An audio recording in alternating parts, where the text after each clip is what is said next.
Hi, Bri. Thank you so much for fitting 25 questions in your busy schedule. Hope you're Yeah, ready for this. of course, of course. So, first question, where are we? We're at Rizal Park, where you can see the Monument of Rizal and the Kilometer Zero Mark. What were you doing the moment we came by? Oh, nothing, just walking around, strolling. What are the things you love doing here in Rizal Park? I love picnics with my family and friends, just usual. So, how big is the Rizal Park? I think it's 16.24 acres. It's really big. Can you recommend other places that we can visit here in Luneta? Sure, I'll walk you there.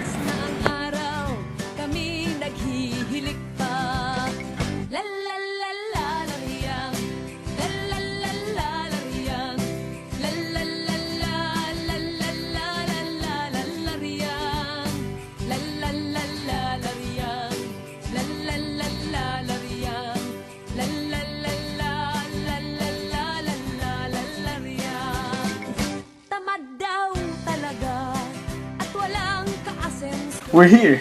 You want some? Is this the La Madre Filipina statue? Yes.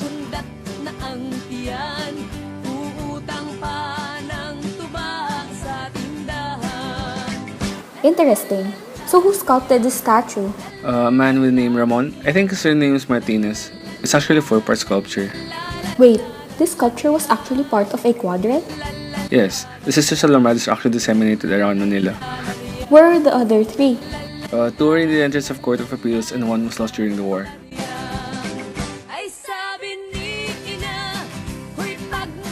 So, why were they created? They were created to welcome the passing cars in the Jones Bridge spanning from the Pasig River. It's actually created by Juan Arellano. It's after the Philippine independence. Can the Jones Bridge be of correlation with William Jones, the author of the Jones Act? Yeah, William Jones, U.S. Congressman. Without this Jones Act, the security of the Philippine independence would not be possible. Hi, Bri. So why did we lose one of the statues? About the statues. We lost one after the war in 1945 on Battle of Manila. We rescued three and one was lost during the war. Was the other statue just like the other three? No, not really, because each statue is different from each other. The lost statue is actually holding a bouquet of flowers, and a torch, I think, yeah, a torch with two kids at their feet holding a wreath. You can see the existence of the lost statue in the video Manila, Queen of the Pacific on YouTube. The link is down below. I have to certainly watch that later. What is the exact time the sculpture showed up? I think it was in the 808 mark when the narrator talked about it. Great! Well, how does this whitewashed La Madre differentiate itself from the other three? Well, as you can see here, the mother is carrying and patting a pensive girl with a weeping boy beside her consoling him. How about the two in the Court of Appeals complex? The two are also different from each other. Well, the first statue is a mother holding a torch with a boy holding an orb beside her, and a man sitting beside her holding a hammer. And the next statue is actually a mother flanked by two half-kneeling guys.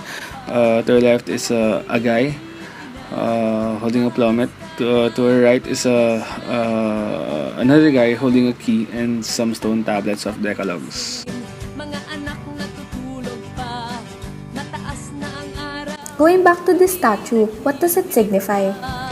According to Richard Tuason Sanchez Bautista, this statue is actually a resemblance of our Philippine country, where here, Inang Bayan represents our country and may also represent motherhood, our moms. Very heartwarming. Reminds me of my mother's warm embrace. Can the survival of these statues also signify the strength of our mother? Of course, we all love our moms. It shows the firmness, the strength, and compassion of our moms. The sculpture showed powerful message and meaning seen by the viewers. How about the style used? The style used here is classicism, which uses realistic proportions, and you can see here The details are very detailed. You can see it in the face, in the movements, in the dynamic. You can see it in the shirt with the creases. The classicism style sounds very familiar. When was the main development of this style?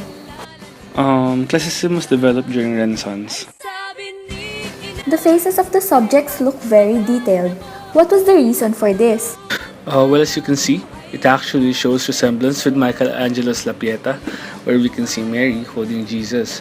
It is also made from marble and shows balance as it forms a triangular shape. Does the detail matter in sending a message to the audience? Of course, details matter. As you can see here in the shirt, we see horizontal lines. It's really beautiful, right? Because you can also see details of the weeping man. It's really sad and exposed to let us experience the pain.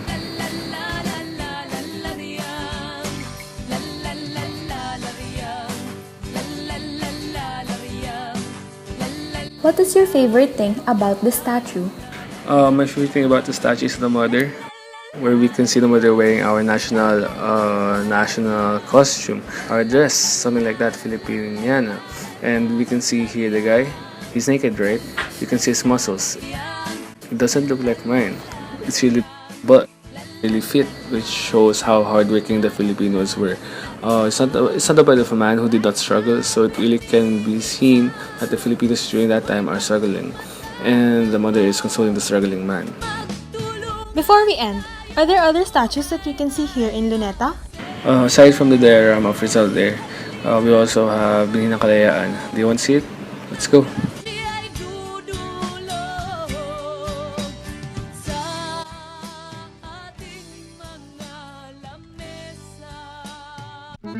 Hey!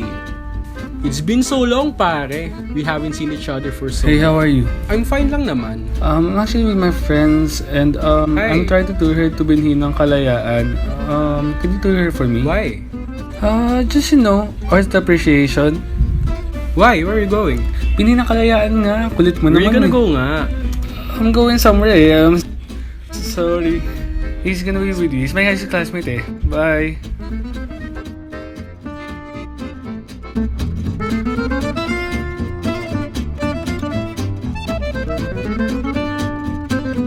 Now, where are we going? We're going to the Binhi ng Kalayaan. Still here at Rizal Park. Wait, there's a garden called Binhi ng Kalayaan? Yeah. It was formally opened to the public in 2013. Why are we going there? We're going there because, just to see the Binhi ng Kalayaan.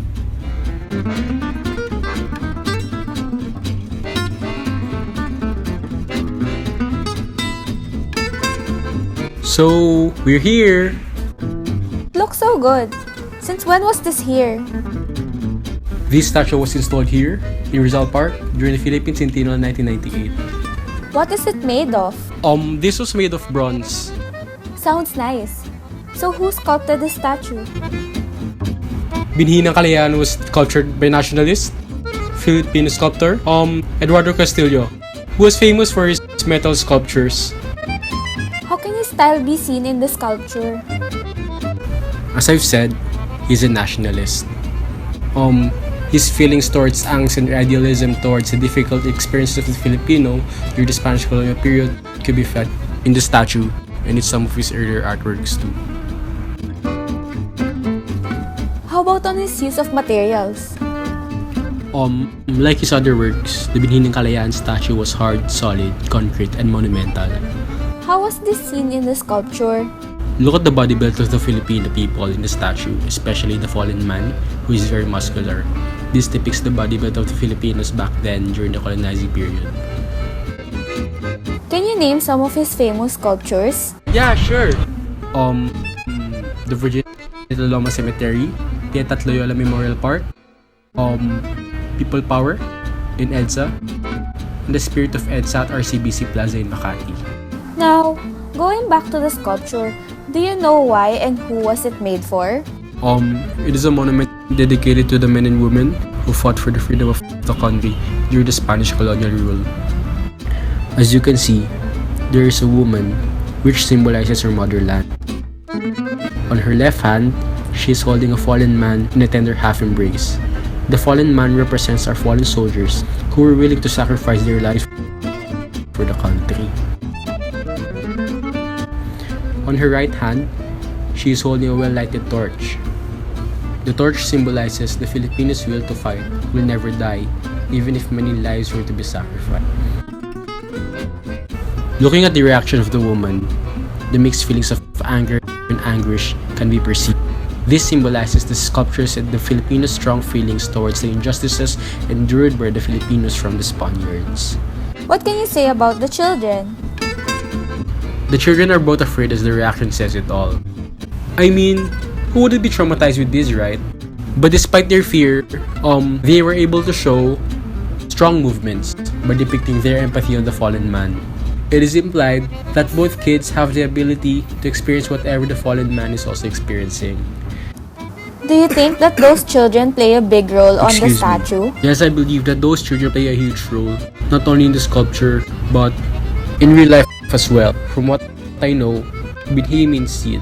A seed, when planted, develops to be a plant, and its growth will depend mostly on external factors.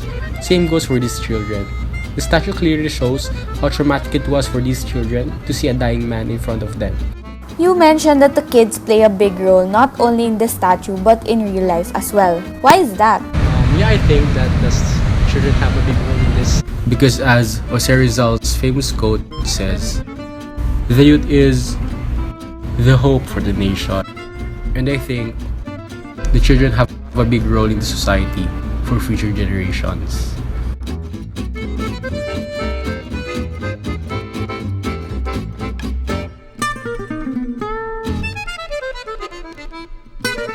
Hey, do you know who exactly are they?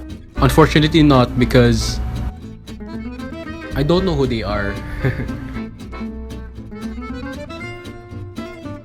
Does the position of the people in the sculpture have relevance for the message it conveys? Yeah, as you can see, it was faced diagonally, meaning it shows movement. It shows the movement of the Filipinos back then when they fought for our freedom during the Spanish colonial period. What do you think the sculpture wants to emphasize in the sculpture? As you can see, the woman holds the torch. So basically the structure, the torch wants to symbolize the guiding light that gives hope for the Filipino during the Spanish colonial period. What can you say about the woman? Well, I admire the strength and bravery that the woman shows. It can be seen in the texture, the composition of her arms, and the look on her face. Can you give us a quick trivia regarding the statue? Sure. Do you know that there's a time capsule beneath it? It contains many documents related to the Great Struggle, the Spanish colonial period. Interesting. What were the struggles in the Spanish colonial period? Some of the struggles of the Filipino back then were the abuse, The abuse of the church. The abuse of the church of the Spaniards back then. Do you think that there is a certain meaning as to where the sculpture is located? Yes, I think there's a certain meaning as to where the sculpture is located. Luneta Park has witnessed different historical events in the Philippines. This is where Gumburza was killed. This is where Jose Rizal was executed by the Spaniards. What else?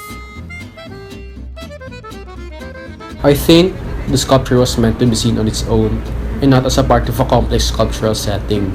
It is placed in an area where most people can see it. Plus, it is elevated from the ground, mounted on a pedestal, giving it emphasis. Nice! So let's go back to the sculpture itself. So what do you think are the reasons as to why the sculpture was named Binhi ng Kalayaan? I think Binhi ng Kalayaan was named to its name because it kind of coheres with its meaning. Binhi ng Kalayaan itself means seeds of freedom.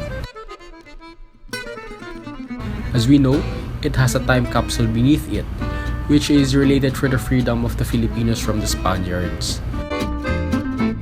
Oh, I forgot to ask you. How do you go here from LaSalle? I just got here using Uber, but I think there are many ways on how to get here. One is LRT and one is Taxi or FX. So, how have you felt about the 25 questions? I think it was fun naman. I think it would be better you know, for students like us to know and to appreciate art.